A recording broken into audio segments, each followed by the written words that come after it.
Hello, আসসালামু আলাইকুম। সবাই কেমন আছেন? আশা করি ভালো আছি। আমি আজকে ইউটিউবে নতুন। তো আমি আপনাদেরকে ফরেক্স শেখাবো যে কীভাবে ফরেক্স করতে হয় এবং অ্যানালাইসিস করতে হয় এবং কীভাবে এন্ট্রি নিতে হয় A to Z। তো আজকে যেহেতু প্রথম দিন, তাই আপনাদেরকে কী দিব ভাবতেছিলাম। তো ভাবলাম আজকে আপনাদেরকে একটা আ প্রথম দিন হিসেবে একটা এন্ট্রি আপনাদেরকে একটা গিফট করি। তো আমি এখন আছি গোল্ড মার্কেটে M15 এ। আজকে হচ্ছে 17ই জুলাই। তো মার্কেট ঢোকার পর দেখলাম এখানে কচ হয়েছে, মানে ব্রেকআপ স্ট্রাকচার। এখানে সাপোর্ট নিয়েছে মার্কেট।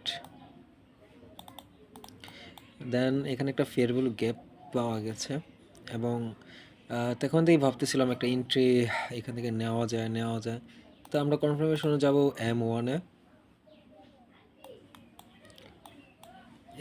এখানে একটা ডব্লিউ প্যাটার্ন করেছে, মার্কেট স্ট্রাকচার এখানে ব্রেক করেছে এবং এখানে একটা ফেয়ার ভ্যালু গ্যাপ রেখে গেছে। সো মার্কেট এখান থেকে উপরে যাওয়ার কথা ছিল, বাট একটু ডাউন হয়েছে, but don't worry.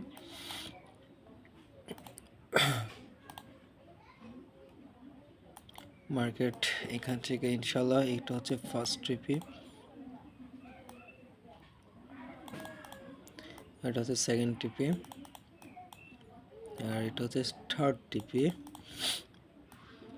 R finally আমাদের টিপি হচ্ছে 3376.42 এবং আমাদের স্মল একটা এসএল 3327.707। সো ভিউয়ার্স, আপনারা দেখেন এটা টিপিটা দেয় কি না। আশা করি টিপিটা 100% আলহাম দিতে পারে, কনফিডেন্স 100 লেভেলের। সো সাথে থাকুন, ধন্যবাদ। এবং টিপি হিট করলে ভিডিওটা কেমন ছিল এবং আপনাদের ভালো লাগছে কিনা সে বিষয়ে অবশ্যই কমেন্ট করবেন, লাইক করবেন এবং সাবস্ক্রাইব করে দেবেন। ধন্যবাদ অল ট্রেডার্স।